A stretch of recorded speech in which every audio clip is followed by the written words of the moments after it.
जैसे कि हम सब ने निर्गमन की किताब में से आज उत्तरवादी पाठ की रीति से पढ़ा और देखा कि परमेश्वर जब मूसा के पास आने वाला था या सीनै पर्वत में जब उतरने वाला था या 10 आज्ञाओं को देने वाला था, तो उस समय में एक ऐसी बात और एक ऐसी घटना घट रही थी जो मूसा को परमेश्वर बता रहा था बार बार कि तुमको 3 दिनों तक, क्योंकि तीसरे दिन परमेश्वर जो है वो सीनै पर्वत में क्या करेगा, उसने कहा कि मैं तीसरे दिन उतरूंगा, तो 3 दिनों की तैयारियों के विषय में वहां चर्चाएं हुई हैं। लेकिन एक मुख्य बात जो बहुत स्पष्ट रूप से है, मुख्य बात है 15वें पद में जो लिखा है, और उसने लोगों से कहा तीसरे दिन तक तैयार रहो, स्त्री के पास में ना जाना। अब हम निकालेंगे पहला कुरिन्थियों, निकाल करके रखिए, पहला कुरिन्थियों 7वां अध्याय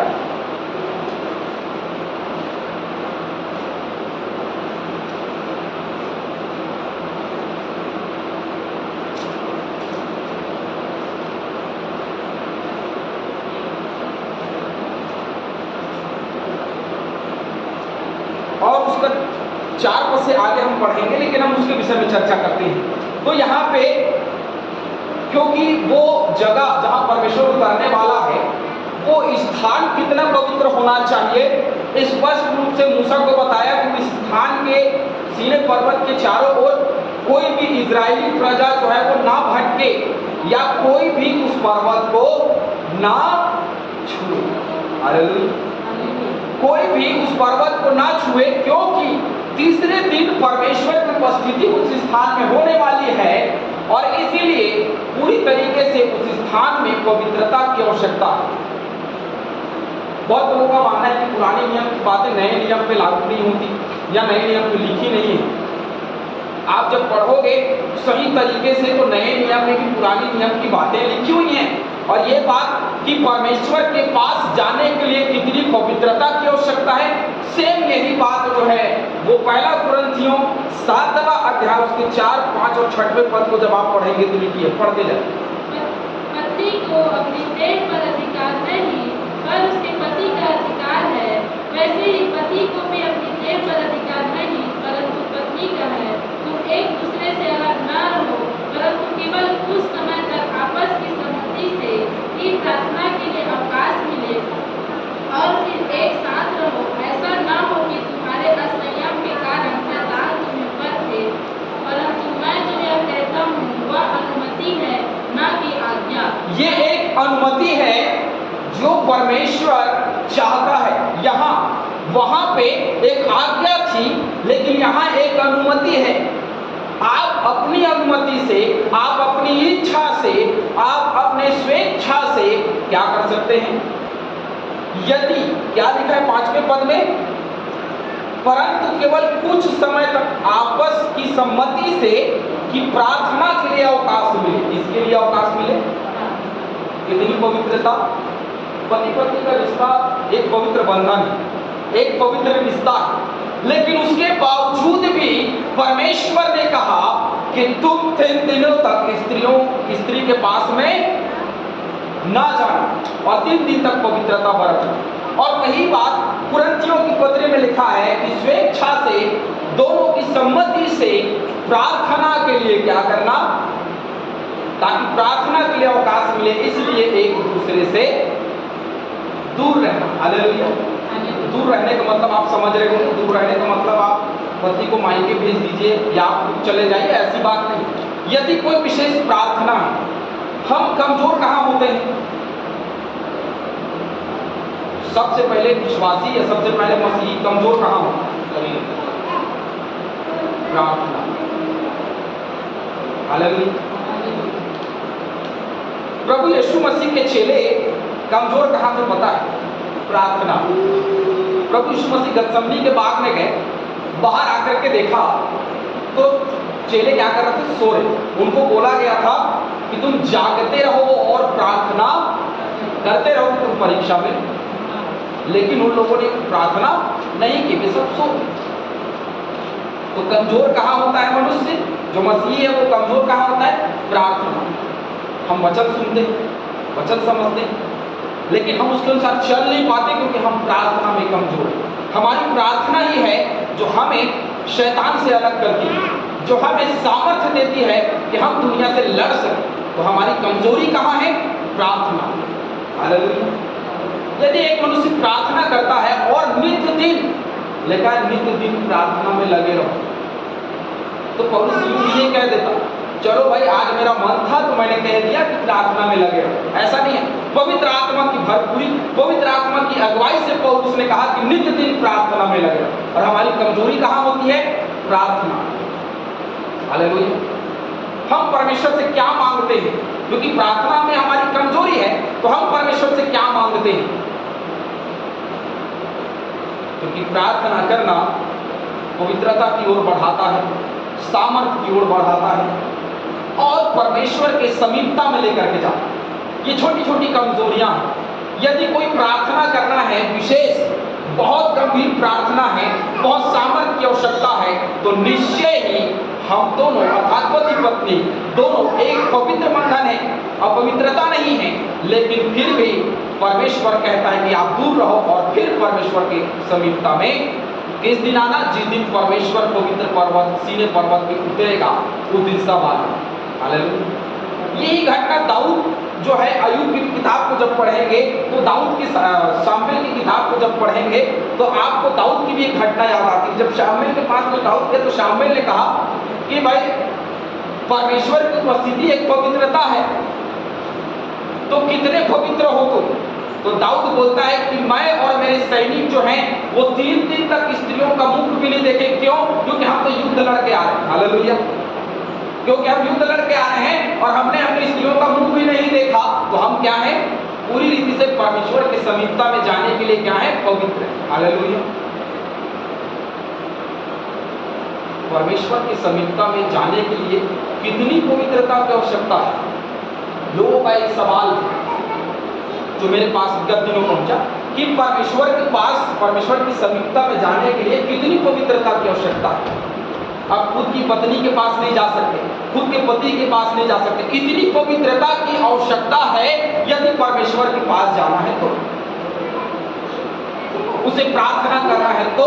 क्योंकि प्रार्थना के लिए एक अवकाश चाहिए, प्रार्थना के लिए एक समय चाहिए, प्रार्थना के लिए एक दिन निर्धारित होता है। भाई देखिए, रोज ऑल नाइट प्रेयर नहीं होता, रोज विशेष प्रार्थना का दिन नहीं होता, हर एक दिन को निर्धारित किया जाता है। जैसे बुधवार और शुक्रवार निर्धारित किया गया है प्रार्थना के लिए, जो हमारी टीम करती है। और यदि करना है और भी दिनों को हम निर्धारित करते हैं कि इन दिनों में हम प्रार्थना करेंगे। हालेलुया। तो कितनी पवित्रता की आवश्यकता है उस विशेष प्रार्थना के लिए, उन विशेष निवेदनों के लिए, क्योंकि वहां बड़े गंभीर गंभीर विषय आते हैं। कैंसर का विषय रहता है और दुष्ट आत्माओं का विषय रहता है और बड़े बड़े बीमारियों का विषय रहता है। विशेष करके लकवा का बीमारी जो है अभी ज़्यादा हो गया है, नस का खिंचाव, लकवे का बीमारी जो है बहुत ज़्यादा हो गया।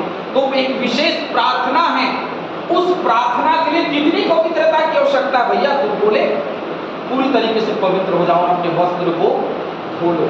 निर्गमन की किताब जो हम 19 अध्याय में जो हमने पढ़ा, वहां कई 2-3 बार बोला कि अपने वस्त्र धो लो।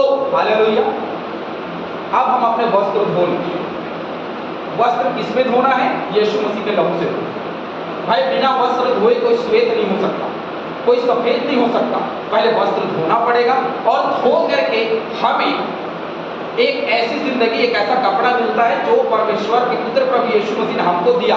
वो हमारा कमाया हुआ धन नहीं है या वो हमारा प्राप्त किया हुआ धन नहीं, क्योंकि हम तो भेड़ों के समान भटक गए थे। हम भेड़ों के समान भटक गए थे और अलग अलग रास्ता हमने अपना लिया था, लेकिन प्रभु यीशु मसीह ने हमको एक रास्ता दिया इस जगत में आकर के कि हम अपने वस्त्र कैसे धो सकते हैं। हालेलुया। लेकिन हमारा वस्त्र आज भी मैला दिखाई देता है। इसके पीछे में कारण यही है कि हम प्रार्थना में कमजोर हैं। हमारी सबसे बड़ी कमजोरी प्रार्थना है। यदि कोई प्रार्थना ना करे तो उसको बल कहां से मिलेगा? और प्रार्थना कैसा? भजनकार दाऊद ने भजन संहिता में स्पष्ट रूप से प्रार्थना कैसा उसको बताया कि तेरे पवित्र पर्वत पर कौन बस सकता है, कौन रह सकता है? वो जो सच बोलता, सच्चाई के मार्ग में चलता और उसकी आज्ञाओं को मानता, वही है जो उसके पर्वत में बस सकता है, रह सकता है।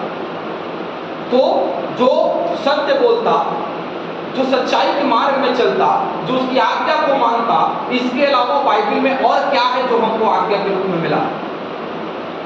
इसके अलावा और कुछ है कि हम सच्चाई के रास्ते पे चले, हम अपने जीवन में सत्यता, सच बोले और उसके बाद में उसकी आज्ञा, जो पूरी बाइबल है उसकी आज्ञा है, उसकी आज्ञा के अनुसार चले। उसके बाद में कुछ बचता नहीं, क्योंकि प्रभु यीशु मसीह ने कहा कि तुम क्या करो, संपूर्ण तन मन धन से अपने परमेश्वर पिता से प्रेम, इसी में सारी आज्ञाएं पूरी। अब केवल एक ही बात है जिसमें सारी आज्ञाएं पूरी हो जाती, और कोई दूसरा बात, केवल एक आज्ञा, अपने परमेश्वर पिता से प्रेम। तो पूरी बाइबल में केवल एक ही बात बताती है कि परमेश्वर से प्रेम रखो, परमेश्वर का भय मानो, उससे डरो और उससे डर करके उसकी आज्ञाओं को मानते चलो। जो उसे भय नहीं खाता उसकी आज्ञाओं को नहीं मानता। बहुत लोग का कहना रहता है कि भाई हम उससे डरते हैं, भय खाते हैं, लेकिन उसकी आज्ञाओं को नहीं मानते। भाई संविधान का डर है, कानून का डर है, हम कानून तोड़ते हैं तो हमको डर लगता है कि हमको सजा मिले, है कि नहीं? तो जब हम गलत करते हैं किसके प्रति? परमेश्वर, उसकी आज्ञाओं के प्रति, क्योंकि संविधान तो बहुत छोटी चीज है परमेश्वर के सामने। संविधान में एक स्थान रखता है हमारे देश में, हमारे दुनिया में, लेकिन परमेश्वर के वचन के सामने वो बहुत छोटी चीज है। लेकिन हम उसका भय मानते हैं, लेकिन जो परमेश्वर का वचन है हम उसका भय नहीं मानते। भय इसलिए नहीं मानते क्योंकि हम प्रार्थना में कमजोर हैं। यदि हम प्रार्थना करेंगे तो उसकी गुण भरी बातें जो है हमको पता चलती है, हम उसके समीपता में चलते जाएं। जितनी दफा हम प्रार्थना करेंगे पवित्र आत्मा की अगुवाई हमारे जीवन में होती है, और जब पवित्र आत्मा की अगुवाई हमारे जीवन में होगी तो हमको पता चलेगा क्या कि वास्तव में परमेश्वर की गवाही क्या है, उसकी पवित्रता क्या है, क्योंकि वो तो मैला नहीं, उसमें कोई खोट नहीं, क्योंकि वो कहता है कि मैं जो हूँ सो हूँ, बदलना किसको है? इजरायली प्रजा। मैं छुड़ा रहा हूँ, मैंने जो कह दिया सो कह दिया, मैं उनको छुड़ा रहा हूँ, लेकिन इसका मतलब ये नहीं कि वो कुड़कुड़ाते रहें। यदि कुड़कुड़ाते रहेंगे तो 40 वर्षों में मैं जंगल में उनको वहीं दफन कर दूंगा। हालेलुया। परमेश्वर ने जंगल में उन हर एक इस्राएलियों को जो कुड़कुड़ाते थे उनको क्या कर दिया? परमेश्वर ने दफन कर दिया। हालेलुया। कोई जा पाया? हारून और उसके साथ पार्टी को छोड़ के कोई जा पाया? पूरा 2 लोग थे जो बचे, बाकी सब वहीं दफन। हालेलुया। और कोई बचा? पुराने समय के लोग नहीं, पुराने नए समय के लोग बचे, और नए समय के लोग जो नया जन्म हुआ था वही है, जो 40 वर्ष के थे वही लोग वहां पे पहुंचे। बचत सब लोग जंगल में क्या हो गए? दफन हो गए। क्यों? क्योंकि वो मूसा को बोला करते थे कि मूसा क्या तो हमको जंगल में दफन करने लाया है? क्या वहां जगह नहीं था कि हम वहां मरते? तू हमको यहाँ लेके आया कि हम यहाँ दफन हो जाए, यहाँ मर जाए। हालेलुया। इस तरीके से परमेश्वर को कुड़कुड़ाया करते थे, और आखिर वही कुड़कुड़ाना उसी जंगल में उनको दफन कराया। हालेलुया। क्योंकि वो खुद इच्छा उनकी थी ना कि क्या हम ये जंगल में दफन होने आए हैं? इसका मतलब ये उनके मन में एक घर कर गया था कि मूसा हमको लेकर के आया है कि हम यहाँ दफन हों, और परमेश्वर ने वैसा नहीं किया। इसलिए जो हम सोचते हैं, जो हम चाहते हैं वो हमारे लिए होता है, क्योंकि परमेश्वर वैसा ही चाहता है। क्योंकि वचन में लिखा है कि तुम क्या चाहते हो लोग तुम्हारे लिए करें, तुम भी वैसा ही व्यवहार करो। तो जो हम चाहते हैं दूसरे के लिए, या जो हम चाहते हैं खुद के लिए तो हर व्यक्ति बेहतर चाहता है कि मेरे साथ में बेहतर, लेकिन कई बार सोच ये रहती है कि क्या मैं मर जाऊंगा, क्या मेरी जिंदगी नष्ट हो जाएगी, क्या आने वाले दिनों में मृत्यु हो जाएगी, क्या मेरे लोगों की मृत्यु हो जाएगी। तो ये हमारी नकारात्मक जो सोच है, यही नकारात्मक सोच हमको पवित्र जीवन से रोकती है। हमारे पुराने जीवन में तो हमने बहुत पाप किया था, हमने तो बहुत अपराध किया था, तो अब समस्याएं हमारे जीवन में हैं क्योंकि हम तो अपराधी हैं। ये सोच करके घर पे हम बैठ जाते हैं, ये सोच करके हम वचन में आगे नहीं बढ़ना चाहते, ये सोच करके हम प्रार्थना में आगे नहीं बढ़ना चाहते हैं। और क्या करते हैं, हम अपना बोझ किसी और पे लाते हैं। अपना बोझ किसी और पे ला देने का मतलब कि हमें प्रार्थना की आवश्यकता है, तो हमने सोचा कि आज हमारे कलीसिया में सबसे बेहतर व्यक्ति कौन है, उससे हम प्रार्थना करा लें, या पासवान से करा लें, या और लोग हैं जो आसपास में लोग रहते हैं उनसे हम करा लेते हैं, जो बड़े सामर्थी लोग हैं उनसे हम करा लेते हैं, जो भविष्यवक्ता है उनसे करा लेते हैं, जो दर्शन देखते हैं उनसे हम करा लेते हैं। लेकिन हम क्यों प्रार्थना नहीं करना चाहते? क्योंकि हम कमजोर हैं। हालेलुया। हमारी कमजोरी है क्या कि हम प्रार्थना नहीं कर सकते, सामर्थ्य के साथ में प्रार्थना नहीं कर पा रहे हैं, क्योंकि ये हमारी कमजोरी है। और सचमुच में जो ये कमजोरी है, यही है जो परमेश्वर को हमारे जीवन से प्रस्तुत करने पे के लिए रोकती है, और परमेश्वर को हमारे जीवन में आने से रोकती है। हालेलुया। बस एक छोटा सा कारण, कोई बहुत बड़ा कारण नहीं है, लेकिन ये छोटा कारण हमारे जीवन के लिए बहुत महत्वपूर्ण है, क्योंकि प्रार्थना विशेष तरीके से इसलिए भी हम देखते हैं क्योंकि उसने प्रभु की प्रार्थना सिखाई। किसने? प्रभु यीशु मसीह। और साथ ही साथ जब भी उसको आवश्यकता होती थी, हर सुबह भोर को वो क्या करता था? यीशु मसीह, क्योंकि हम किसके पीछे चलने वाले लोग हैं? किसके पीछे चलने वाले लोग हैं? यीशु नासरी के पीछे चलने वाले लोग हैं, उसके अनुसार बनने वाले, उसके अनुसार चलने वाले लोग हैं। तो आज ये सवाल क्यों उठता है कि क्योंकि हम उसके पीछे चलने वाले लोग हैं, तो हम दूसरों को देखते हैं कि वो हमारे लिए प्रार्थना करेंगे, हम खुद क्यों नहीं कर सकते? क्या हम अन्य में से हैं? क्या हम विश्वास में कमजोर हैं? क्या हमको वचन नहीं पता? क्या हमको सारी चीजें नहीं पता? सब पता है, उसके बावजूद भी आज हम प्रार्थना में कमजोर हैं, क्योंकि हमारे जो पुराने समय से हमारे जीवन में अपराध चले आ रहे हैं वो कम नहीं हो रहे, हमारे पुराने जीवन में जो समस्याएं चली आ रही हैं वो कम नहीं हो रही। हालेलुया। इसलिए हम प्रार्थना में लग नहीं पा रहे।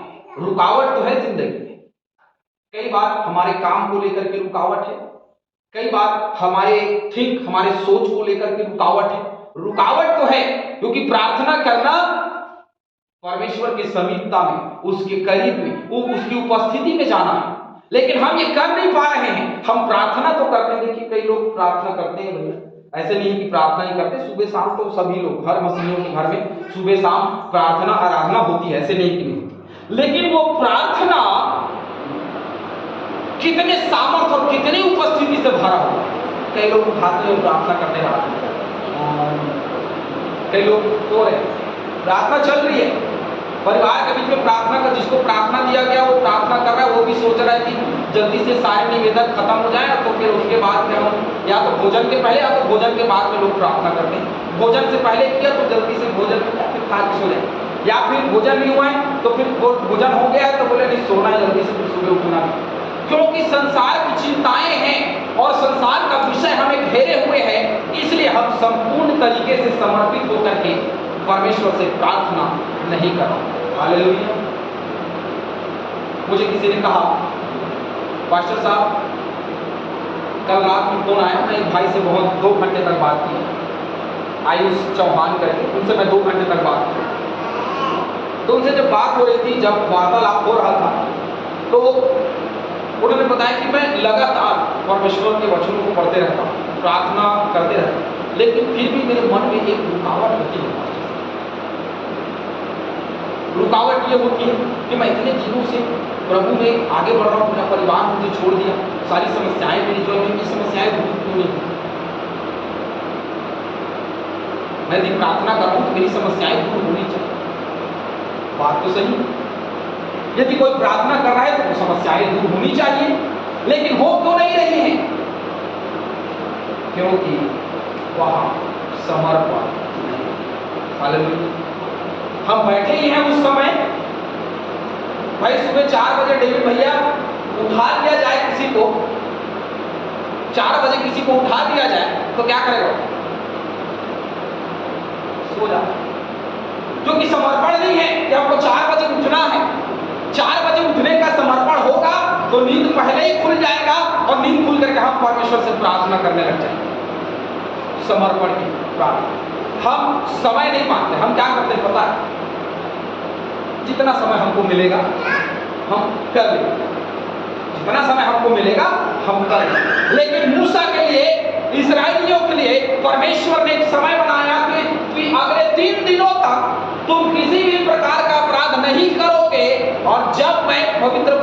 तुम्हें 10 आज्ञा देने के लिए उतरूंगा, तुम्हारे लोग पवित्र होने चाहिए, उनके वस्त्र धुले होने चाहिए। अब 3 दिन तक तो पवित्र थे, लेकिन 10 आज्ञाओं को लेकर के जब मूसा नीचे उतरा तो नीचे लोग क्या कर रहे, बछड़ा बना करके हवन पूजन करते,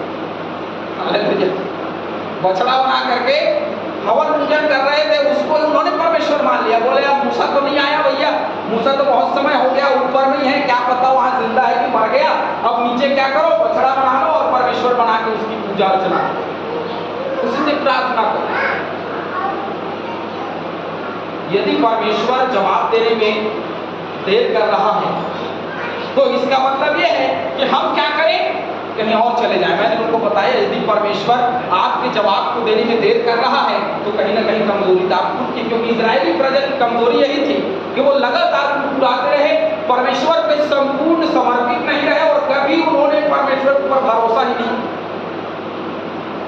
लाल समुद्र पार कराया फिर भी भरोसा नहीं, चट्टान में से पानी पिलाया फिर भी भरोसा नहीं, बड़े बड़े युद्धों से उसने बचाया फिर भी भरोसा नहीं, शाऊल जैसे राजा को दिया, दाऊद जैसे राजा, सुलेमान जैसे राजा को दिया फिर भी भरोसा नहीं किया, फिर भी आखिरी में बाबू की बनवाई में चले गए। ये हिजकिय्याह के दिनों में छूट करके आए, छूट के आने के बाद उन्होंने कभी विश्वास नहीं किया परमेश्वर, प्रभु यीशु मसीह को इस जगत में भेजा तो भी उन्होंने कभी विश्वास नहीं किया। और आज जब प्रभु यीशु मसीह हमारे बीच में है और हम इस्राएली प्रजा हैं तो हम भी विश्वास नहीं करते, क्योंकि हमारा संपूर्ण समर्पण उसके प्रति नहीं है।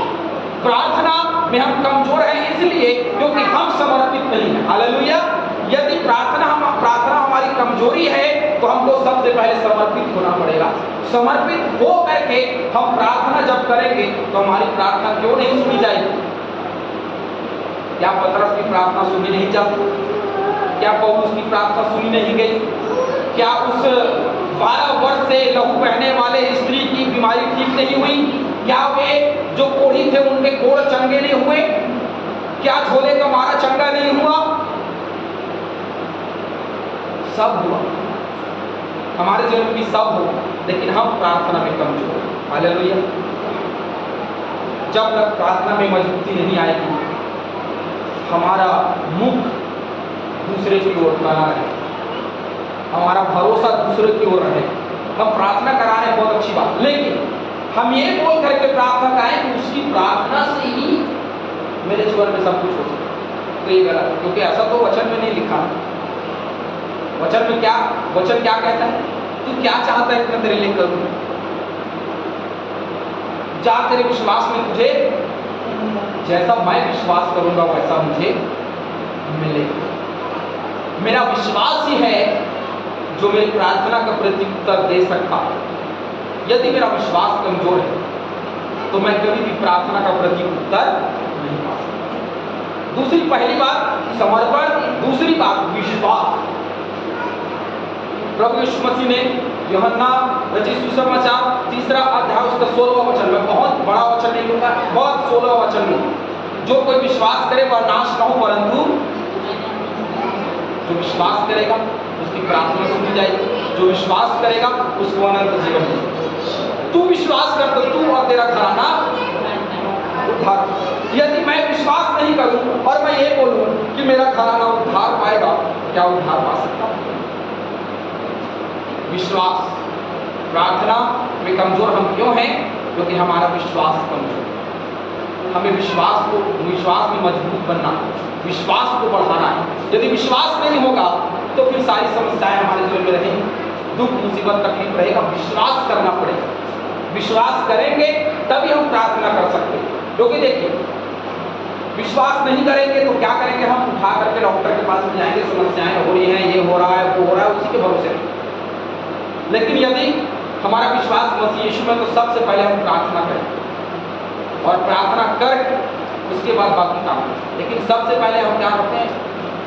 हॉस्पिटल जाते हैं, डॉक्टर के पास जाते हैं, वहाँ इलाज कराते हैं। वहाँ जब नहीं होता कुछ तब हम प्रार्थना करते हैं। बोले पास्टर साहब वो तो हम लेके गए थे डॉक्टर के पास, उन्होंने जवाब दे दिया कि अब तो तुम्हारा मरीज बचेगा नहीं, ले जाओ अपने घर, तो अब हम आए प्रार्थना करें आखिरी, क्योंकि हमारा विश्वास कमजोर। पहली बात समर्पण नहीं, इसलिए हम प्रार्थना नहीं करते। दूसरी बात हमारा विश्वास नहीं है, इसलिए हम प्रार्थना नहीं करते। और जब भी मसीह यीशु हमारे जीवन में आना चाहता है, रुकावट होता है। जब भी परमेश्वर हमारे जीवन में प्रत्युत्तर देना चाहता है, रुकावट होता है। क्योंकि तीसरी बात है, पवित्र आत्मा से हम परिपूर्ण नहीं। हालेलुया। भाई एक जवान युद्ध कर लड़ने जाता है आकाश, मान लो आपको फौज में भर्ती कर लिया गया है ना, अब पाकिस्तान उधर से हमला करना है, गोलियां चल रही हैं और आकाश बिना बंदूक के चला जाएगा क्या? भाई बंदूक भी लेकर के साथ में जाएगा, पानी भी लेकर के जाएगा और साथ ही साथ बहुत सारे गोलियों को भी अपने बैग में भर कर लेकर के जाएगा ताकि राउंड खत्म हो तो राउंड लगाए और फिर से फायर। पूरी तैयारी के साथ में एक योद्धा युद्ध में लड़ने जाता। मेरी तैयारी क्या? क्योंकि प्रार्थना एक युद्ध है। हमको प्रार्थना जो बहुत नॉर्मल है, बहुत आरामदायक है, प्रार्थना करना कर ले, लेकिन प्रार्थना सचमुच क्या पता ये प्रार्थना जब हम करते हैं तो हमारे मन में शैतान और परमेश्वर के सोच के बीच में हमारे मन में युद्ध होता है। क्या ये प्रार्थना सुनी जाएगी? होता नहीं सुनी जाएगी। एक मन बोलता है कि नहीं ये प्रार्थना बहुत बड़ी है, ये विषय बहुत बड़ा है, तो क्या ये पूरा होगा? अब डॉक्टर ने जवाब दे दिया है कि ये व्यक्ति तो मरने वाला है, तो क्या ये प्रार्थना सुनी जाएगी? फिर मतलब परमेश्वर के लिए कोई बात संभव है? असंभव है क्या? नहीं, असंभव। तो ये युद्ध चलता है। इस युद्ध में विजय पाना है तो पवित्र आत्मा से परिपूर्ण होने की आवश्यकता है। तीसरी और सबसे महत्वपूर्ण बात यही है, पहला समर्पण, दूसरा विश्वास और तीसरा है पवित्र आत्मा से परिपूर्ण। चेले कब तक प्रचार नहीं किए या कब तक नहीं कर सके? डरे सहमे से थे जब तक पवित्र आत्मा नहीं। बहुत सरल उत्तर है इसका। जब तक पवित्र आत्मा नहीं उतरा पेंतीकोस्त के दिन तक, तब तक में चेले डर करके चुप करके बैठे थे। लेकिन जब पवित्र आत्मा उतरा तो वही पतरस जो प्रभु यीशु मसीह का 3 बार उन्हीं प्रजा के सामने इनकार किया था, वही नाले में जाकर क्या बोलता है पता है? तुम लोगों ने जिस यीशु मसीह को क्रूस पे चढ़ा दिया ना, वही परमेश्वर का पुत्र उद्धार करता। और वो तीसरे दिन जी और उसका सरगर्म उसी का सुसमाचार और उसी के नाम से ये लंगड़ा चल रहा है। देखो ये लंगड़ा उसी के नाम से चल रहा है जिसको तुम लोगों ने क्रूस पे ये 3 बार इनकार किया था। वही पतरस जा करके ऐसा प्रचार करता। क्यों? क्योंकि अब उसके जीवन में सहायक रूप में क्या है? पवित्र आत्मा। अब वो पवित्र आत्मा से क्या है? परिपूर्ण है। इसीलिए वो ये सारी बातों को कर सकता है। अब जो पतरस डर के भाग रहा था, जिस पतरस की प्रार्थना, क्योंकि बोला ना तेरे चेले ने प्रार्थना किया पर ये दुष्ट आत्मा नहीं निकला। 12 वर्ष के बालक, 14 वर्ष के बालक की बात, एक बालक की बात बता रहा हूं मैं। एक बालक के अंदर से दुष्ट आत्मा नहीं निकला। तेरे चेलों ने प्रार्थना किया प्रभु, लेकिन दुष्ट आत्मा नहीं निकला। क्या किया जा सकता है? हे अल्प विश्वासियों, मैं तुम्हारे साथ कब तक रहूंगा? प्रभु यीशु मसीह ने अपने चेलों से, ये वही चेले हैं जिनकी प्रार्थना सुनी नहीं जाती थी। अब पतरस के वस्त्र को छू लेने से, उसकी छाया पर पड़ जाने से क्या हो रहा है? रोगी चंगे हो रहा है। क्यों? क्योंकि पवित्र आत्मा की परिपूर्णता है उसके जीवन में। पवित्र आत्मा की यदि परिपूर्णता होगी तो हमारी प्रार्थना सुनी जाएगी। हालेलुया। प्रार्थना बहुत ही गंभीर सब्जेक्ट, बहुत ही गंभीर विषय है और ये विषय हम सबको सोचने की दशा में लाती है, हम सबको युद्ध की दशा में लाती है, हम सबको विजय की दशा में लाती है, हम सबको अपने जीवन बदलने की दशा में लाती है। जब प्रार्थना में मजबूत बनेंगे, हमारा मन बदलेगा, हमारा जीवन बदलेगा, हमारा जीवन पूर्ण समर्पित होगा, हमारा जीवन विश्वास से भरा होगा, हमारा जीवन पवित्र आत्मा से भरा होगा। हालेलुया। जहाँ पवित्र आत्मा की उपस्थिति नहीं, वहाँ लोग सोचते होंगे कि हमारी प्रार्थना सुनी जाएगी, पर उनकी प्रार्थना सुनी नहीं जाती। क्यों? क्योंकि हम पवित्र आत्मा से भरे हुए हैं। और पवित्र आत्मा किसको दिया गया? आप बोलेंगे कि सारा सामर्थ्य तो प्रॉफिट में दिया गया। प्रॉफिट मतलब समझ रहे हो, जो प्रॉफिट लोग हैं, दर्शन देखने वाले, भविष्यवाणी करने वाले, छुपे चंगाई देने वाले, उनके पास बस है नहीं। हम सबको यह अधिकार मिला। ये नहीं बोला कि पास्टर और पादरी चिन्ह चमत्कार करेंगे। क्या बोला? तुम सब मुझसे बड़े बड़े काम तुम सब का मतलब हर एक व्यक्ति जो मसीह यीशु को जानता है, जो उसकी समीपता में है, जो उसकी प्रार्थना में है, जो पवित्र आत्मा के परिपूर्णता में है, हर एक व्यक्ति मतलब हर एक मसीही नहीं हो सकता, क्योंकि मसीही होना अलग बात है, क्योंकि बुलाए हुए तो बहुत पर चुने हुए बहुत थोड़े हैं।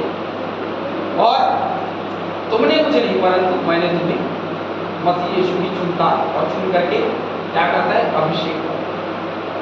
तो क्या वो हमको नहीं चुन सकता? चुन सकता, लेकिन हम किस योग्यता को रखते हैं, हमारे अंदर में कितनी योग्यता है, हमारे अंदर में कितनी क्षमता। आज कलेक्टर कोई भी बन सकता है, एक गरीब आदमी बन सकता है, एक अमीर आदमी बन सकता है। क्यों? क्योंकि जिसकी जितनी क्षमता होगी वो उस सीट पे बैठ सकता है। किसी व्यक्ति विशेष के लिए वो सीट नहीं है, जो परीक्षा पास करेगा उसी के लिए वो सीट। ठीक वैसे ही हर एक व्यक्ति जो प्रार्थना में भरे, प्रार्थना करता रहे और पवित्र आत्मा से परिपूर्ण रहे, विश्वास करे और पूर्ण रूप से समर्पित रहे, वो चिन्ह और चमत्कार कर सकता है। हालेलुया। उसको परमेश्वर की अगुवाई होगी, उसको परमेश्वर की उसके जीवन में उपस्थिति होगी, जो इन बातों को आगे लेकर के चलेगा। गंभीर विषय है प्रार्थना। प्रार्थना यदि नहीं, सबसे पहले प्रार्थना में मजबूत बनिए, तभी हमारा मन, हमारा हृदय सब कुछ परमेश्वर के लिए समर्पित हो सकता है, अन्यथा नहीं हो सकता। प्रार्थना में मजबूती, किस समय हम प्रार्थना करें, समय निर्धारित करिए और उस समय में आप हर चीजों को भूल जाए। एक दिन निर्धारित करिए, उन्होंने मुझे बताया तो मैंने उनको कहा एक दिन निर्धारित करिए भाई, एक दिन आप निर्धारित करिए सप्ताह में, और उस दिन को निर्धारित करने से 3 दिन पहले तक आप उस दिन के लिए तैयारी करिए, और उस तीसरे दिन में आप परमेश्वर से प्रार्थना करें, आपके घर की समस्याएं चली जाएंगी। 3 दिन तक हमको तैयारी करना है, और तीसरे दिन 2 दिन तैयारी किया, तीसरे दिन भोर को उठो और भोर को उठ करके तीसरे दिन प्रार्थना। समस्याएं क्यों सुनी जाएगी? क्योंकि आपने 2 दिन समर्पित किया इसको परमेश्वर को। 2 दिन आपने अपने जीवन में पवित्रता को रखा, इसलिए वो तीसरे दिन सुनेगा, और जिस दिन सुनेगा उसके बाद से आप खुद अपराध करना छोड़ दो, खुद पाप करना छोड़ दो, खुद उस रास्ते में बढ़ना छोड़ दो, क्योंकि वो जो आशीष पवित्रता के जीवन जीने में आएगी, आपको समझ में आ जाएगा कि नहीं, ये जब हम पवित्रता का जीवन जी रहे हैं तो ये कैसे सुनता है। सुन करके जो उत्तर हमको मिलेगा उससे हमको ढाढ़स, हिम्मत और प्रोत्साहन मिलेगा। हालेलुया। जो प्रार्थना करे उसको मिलेगा, क्योंकि मत्ती सुसमाचार 7वां अध्याय वहां लिखा है, मांगो तो दिया जाएगा, ढूंढो तो तुम पाओगे, बिना खटखटाए कुछ नहीं मिलता, बिना ढूंढे कुछ नहीं मिलता, और बिना मांगे कुछ नहीं मिलता। मांगना, ढूंढना और खटखटाना, समर्पण का जीवन, विश्वास का जीवन और पवित्र आत्मा में परिपूर्णता का जीवन, तब हमारी प्रार्थना सुनी जाएगी और हम प्रार्थना में निश्चय आगे बढ़ेंगे, पवित्र आत्मा में आगे बढ़ेंगे, वचन में आगे बढ़ेंगे। प्रभु इन वचनों के द्वारा हम सभी को आशीष। आमीन।